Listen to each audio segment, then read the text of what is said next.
This week, America will celebrate its 250th birthday. Now, that's a milestone, but compared to some other countries that have been around for literally thousands of years, our time as a country has not been that long. When I look at America's 250th birthday, for some reason I'm reminded of Tim McGraw's song, My Next 30 Years. In it, Tim talks about how he's going to spend the next 30 years of his life. And he talks about making better choices. Maybe not staying up so late, eating more salads, not drinking quite so many beers, and perhaps he will actually remember his next 30 years. And I'd like to start by saying I'm very proud to be an American and very proud and honored to live in this country. We have certain rights here that are not available in many other countries in the world. That is not to say, however, that in our next 250 years, we can't do things better. We can't make people's lives better.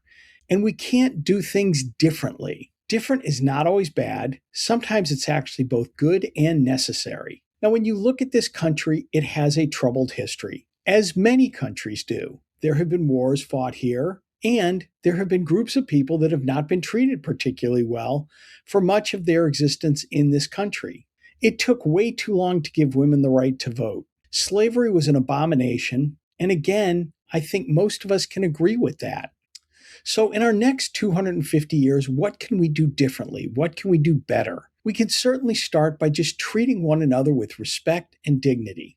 Joel Gill, one of the speakers that we works with, does a little exercise during his presentations where he hands out a piece of paper and he asks people to draw several very common items. Draw the sun, draw a tree, draw a house, draw a television set. And there are very similar things between the way people draw those things. One of the funny things that I find is that a number of people still will draw a television set with the old rabbit ear antennas, which have not been around for years. Most people today, or at least many people today, have never even seen a television with those rabbit ear antennas, but yet for some reason, people draw them. The point of this exercise is to show that we are more alike than we are different. And it's very clear that some of the issues we have in this country are learned behaviors. We don't come out of the womb hating other people for who they are or what they believe in. Those are behaviors that are learned.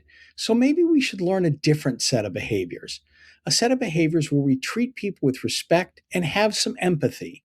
One of the things that Joel talks about is if we listen to one another's stories, we will gain empathy by doing that. One of the things that I tell people that I absolutely love about my job is I get to collect stories from people literally all over the country.